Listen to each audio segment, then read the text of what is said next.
Viewers welcome to my YouTube channel. 2023-24 মাধ্যমিকের ABTA test paper নিয়ে আবারও চলে এসেছি। তোমরা জানো নিশ্চয়ই যে আমি টেস্ট পেপারের ইংলিশের পেজগুলো সলভ করছিলাম তোমাদের জন্য। তো তোমরা অনেকেই বলছো যে ভিডিওটা হেল্পফুল হচ্ছে, তো তোমাদের অনেক থ্যাংক ইউ। আর যারা এখনও চ্যানেলটাকে সাবস্ক্রাইব করোনি তাদেরকে অনুরোধ করবো তোমরাও সাবস্ক্রাইব করে বেল আইকন প্রেস করে রাখো, তাহলে আমি যখনই ভিডিও দেবো তোমাদের কাছে নোটিফিকেশন পৌঁছে যাবে। আর যদি ভিডিওগুলো ভালো লাগে তাহলে প্লিজ একটু শেয়ার করো আর লাইক করো। আজ আমি তোমাদের সাথে শেয়ার করব 873 নাম্বার পেজের আনসিনটা। এর আগের প্রত্যেকটা পেজ কমপ্লিট হয়ে গেছে, যদি না দেখে থাকো তাহলে ডেসক্রিপশন বক্সে প্লেলিস্টের লিঙ্ক দেওয়া আছে, দেখে নাও। আনসিন পোর্শনটা 874 নাম্বার পেজে পেয়ে যাবে। প্রথমে আনসিনের মানেটা বলে নিই, দেখো। Kolkata. A short film made by a team of students of Satyajit Roy Film and Festival Institution (SRFTI) has been selected as an official entry for the 95th Academy Award Oscars in the category of Best Live Action Short Film.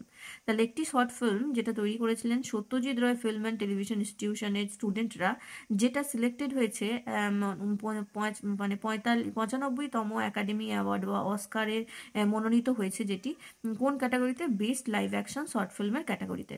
The film the horse from heaven, এই সিনেমাটার নাম হচ্ছে the horse from heaven, was shortlisted for the Oscar 2023 after it won the first position in the Bengaluru international short film festival. Bengaluru international short film ফেস্টিভ্যালে এটা প্রথম পুরস্কার পাওয়ার পর 2023-এ অস্কারের জন্য মনোনীত হয়েছে। One of the two film festivals in India responsible for selecting Indian short film qualified for competing in the Oscars. তাহলে এটা হচ্ছে one of the two film festival, দুটো ফিল্ম ফেস্টিভ্যালের মধ্যে এটি অন্যতম। ইন্ডিয়াতে যেটা রেসপন্সিবল, এটাকে ইন্ডিয়ান শর্ট ফিল্ম হিসাবে কোয়ালিফাই করার জন্য এবং অস্কারে মনোনীত বা অস্কারে কম্পিট করতে সাহায্য করেছে এই মনোনয়ন। The film, এই পজিশন তাদের first position. The film the Assamese name of which is Murgurar Duranta Gati is the brain child of Assamese director Maharshi Jukhin Kashyap, who shared his delight in the regional subtleties of his film getting universal accolades across India and now abroad. তাহলে এই যে সিনেমাটা, এটা আসলে একটি আসামি সিনেমার থেকে নেওয়া হয়েছে, যেটার নাম হচ্ছে মুরগুমার দুরন্ত গতি। সেটা হচ্ছে একজন আসামিজ ডিরেক্টর মহর্ষি জুকিন কাশ্যপের ব্রেন চাইল্ড, মানে জুকিন কাশ্যপ যিনি এই সিনেমাটা তৈরি করেছিলেন বা ফিল্মটা তৈরি করেছিলেন। সেখানে তিনি দেখিয়েছেন যে ইন্ডিয়া এবং যে এই সিনেমাটা এখন ভারত এবং অ্যাব্রডেও মানে দেখানো হয়েছে, আর এত সুন্দর করে এত সূক্ষ্মতার সাথে তৈরি করা হয়েছে যে অ্যাব্রড এবং ইন্ডিয়া দু জায়গাতেই এটা প্রশংসা পেয়েছে। In the film we have tried to depict A cinematic representations of the 14th century Assamese folk art form Ojapali. এই সিনেমাতে 14 সেঞ্চুরির আসামের একটি ফোক আর্ট ওজাপালি, সেই ওজাপালিকে সিনেমাটোগ্রাফিক রিপ্রেজেন্টেশন করা হয়েছে সিনেমার মধ্যে, which has been on the decline over the years, যেটা বহু বছর ধরে প্রায় হারিয়েই গেছিল। Ojapali encapsulates the collective consciousness of the Assamese people. আসামের যে মানুষরা, তাদের যে কালেকটিভ কনসাসনেস, সেটাকে ইন্ডিকেট করেছে এই Ojapali. It is incredible that this kind of subtle cultural nonsenses are being so widely appreciated and enjoyed by the audience, said Kashyap. Kashyap বললেন যে এটা খুবই অবিশ্বাসযোগ্য, ইনক্রেডিবল, যে ভাবনাটা, যে এই ধরনের একটা কালচারাল একটা জিনিস যেটা সারা পৃথিবীর মানুষ অ্যাপ্রিসিয়েট করেছে বা এনজয় করেছে। The 15-minute film plays with genres of black comedy, absurdism, and magical realism, questioning the notion of universal truth with references to liberty criticisms of the likes of Samuel Beckett. তাহলে কি বলেছেন যে এই 15 মিনিটের short ফিল্মটা এমন একটি জনরাকে নির্দেশ করছে যেখানে ব্ল্যাক কমেডি, অ্যাবসার্ডিটি, ম্যাজিক্যাল রিয়েলিজম এইগুলো নিয়ে কথা বলা হয়েছে বা দেখানো হয়েছে, যেটা কোয়েশ্চেন করছে the Notion of universal truth কি, এটা নোশন নিয়ে, with reference of Literary criticisms. এখানে আবার লিটারারি ক্রিটিসিজমেরও রেফারেন্স নেওয়া হয়েছে, স্যামুয়েল বেকেটের যে লিটারারি ক্রিটিসিজম রয়েছে। Kaksol and Ojapali performer rides his donkey Goti, and Kaksol believes to be the fastest horse in the world. তাহলে কাকসোল যেটা যে একজন হচ্ছেন ওজাপালি পারফর্মার, তিনি তার গাধার ওপর চেপেছেন, গাধার নাম হচ্ছে গটি, এবং কাকসোল বিলিভস করে বা বিশ্বাস করে the fastest horse in the world, সে হচ্ছে তার ঘোড়া হচ্ছে এই পৃথিবীর মধ্যে সব থেকে দ্রুত গতিতে ছোটে। To meet Abdullah so that it can complete in the horse race, আবদুল্লাহকে দেখার জন্য সে ছুটে যায় যাতে করে সে রেসটা কমপ্লিট করতে পারে, ঘোড়ার রেসটা।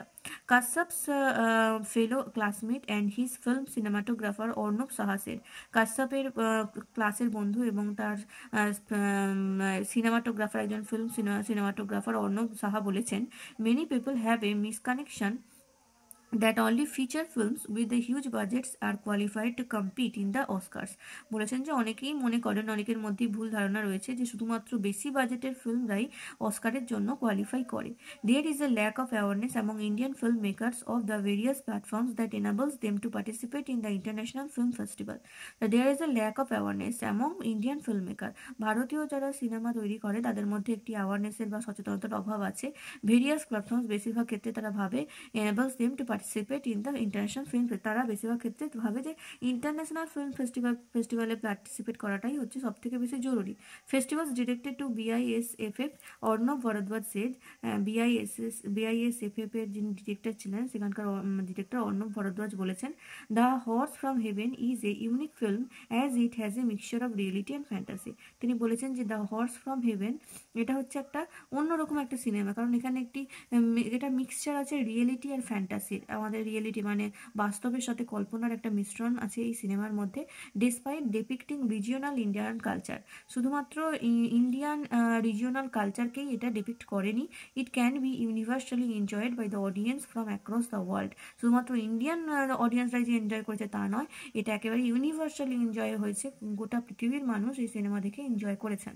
Adapted from the Times of India September 14, 2022। 2022-এর 14ই সেপ্টেম্বর এই লেখাটা টাইমস অফ ইন্ডিয়া প্রকাশিত হয়েছিল। আশা করি মানেটা বুঝতে পেরেছো। চলে আসবো প্রশ্নে। দেখো, the passage talks about a short film that is made by a team of, এই যে সিনেমাটা, এই যে প্যাসেজটা, এখানে একটি শর্ট ফিল্মের কথা বলা হয়েছে যেটা কারা তৈরি করেছে, প্রফেসর, স্টুডেন্ট, টিচার্স না ডক্টর। স্টুডেন্টদের একটা টিম তৈরি করেছে, তাহলে option B. The Assamese name of the film is, এই ফিল্মের আসামি নাম কি, আসামিজের নাম কি, গুড়ার দুরন্ত গতি, এটা হয়ে যাবে সঠিক উত্তর, কারণ এটাই নাম হচ্ছে গুড়ার দুরন্ত গতি। তারপরে হচ্ছে the 15-minute film plays with the genres of, 15 মিনিটের এই ফিল্মটি কোন জনরাকে নিয়ে করা হয়েছে, drama, non fiction, black comedy না পোয়েট্রি। ব্ল্যাক কমেডি জনরার অন্তর্গত, তাহলে option C. The festival director of BISFF is, BISFF এর ফিল্ম ডিরেক্টর, ফেস্টিভ্যাল ডিরেক্টরের নাম কি, অর্ণব ভরদ্বাজ, সত্যজিৎ রায়, জুহিন কাশ্যপ নাকি হচ্ছে ক্যারট রিড, এটা হবে Anand Bhardwaj, option A. The horse from heaven is a mixture of reality and, horse from heaven রিয়েলিটির সাথে কিসের মিক্সচার, ফ্যান্টাসি, সাইকোলজি, ফিকশন না ফ্যাক্ট, ফ্যান্টাসি, তাহলে option B. The horse from heaven is shortlisted for the, horse from, এই film, এই cinema the horse from heaven এটা কিসের জন্য শর্টলিস্টেড হয়েছে, মনোনীত হয়েছে, দাদা সাহেব ফালকে অ্যাওয়ার্ড, অস্কার 2023, ফিল্মফেয়ার নাকি অ্যাসাইনেড ফিল্ম, অস্কার 2023-এর জন্য, তাহলে অপশন বি হবে সঠিক উত্তর। চলে আসবো বিয়ের দাগে ট্রু ফলসে। The horse from heaven is selected in the category of best live action short film, best live action short ফিল্মের ক্যাটাগরিতে হর্স ফ্রম দ্য হেভেন মনোনীত হয়েছে, এটা হবে ট্রু। সাপোর্টিং সেন্টেন্সে এই লাইনটা লিখবে, a short film made by a team of students at Satyajit Ray film and television institution has been selected as an official entry for 95th Academy Award Oscars in the category of Best Live Action Short Film। চলে আসবো পরেরটায়, the 14th century Assamese folk art forms is Ojapali, Ojapali হচ্ছে 14 সেঞ্চুরির Assamese folk art form, এটা হবে true. Supporting sentence হবে, in the film we have tried to depict cinematic representations of the 14th century Assamese folk art form Ojapali. 3 number, the short film won the 3rd position in BISFF, BISFF এর এই সিনেমাটা 3 নম্বর position পেয়েছে, এটা হবে false, কারণ first position পেয়েছিল। Supporting sentence লিখবে, the horse from heaven was shortlisted for the Oscar 2023 after it won the first position in the Bengaluru international short film festival. এবারে দেখো সি এর দাগের প্রশ্নগুলো। এক নম্বর প্রশ্ন, what is the name of the short film shortlisted for the Oscar 2023? Oscar 2023-এর জন্য shortlisted হওয়া শর্ট ফিল্মটার নাম কি ছিল? উত্তর হয়ে যাবে the name of the short film shortlisted for the Oscar 2023 is the horse from heaven. তাহলে যে শর্ট ফিল্মটা অস্কার 2023-এর জন্য মনোনীত হয়েছিল শর্ট ফিল্ম হিসেবে, তার নাম হচ্ছে the horse from heaven. 2 number, which is the brain child of Assamese director Maharshi Juhin Kashyap? Maharshi Juhin কাশ্যপের ব্রেইন চাইল্ড কি? যিনি ছিলেন একজন আসামিজ ডিরেক্টর, তার ব্রেইন চাইল্ড কোনটা? উত্তর হবে Mur Gurar Duranta Gati is the brain child of Assamese director Maharshi Juhin Kashyap. Maharshi Juhin কাশ্যপের ব্রেইন চাইল্ড হলো সেটা নাম Mur Gurar Duranta Gati. 3 number, name of the cinematographer of the film described in the aforesaid passage. এখানে যে প্যাসেজে সিনেমাটোগ্রাফারের নাম বলা হয়েছে তার নাম কি? দেখো উত্তর হবে Arnab Saha is the cinematographer of the film described in the aforesaid passage. তাহলে এখানে যে সিনেমাটোগ্রাফারের কথা বলা হয়েছে তার নাম হচ্ছে অর্ণব সাহা। 4 নম্বর, হোয়াট ইজ ওজাপালি? ওজাপালি কি? Ojapali is the 14th century Assamese folk art form. 14th সেঞ্চুরির একটা আসামিজ ফোক আর্ট ফর্ম হচ্ছে ওজাপালি। এবারে চলে আসবো 6 দাগের প্রশ্নে। দেখো এখানে এটা গ্রামার সেকশনে আছে, কিন্তু আনসিনের উত্তরটা আনসিনের মধ্যে আছে, তাই আনসিনের ভিডিওর সাথে করাচ্ছি।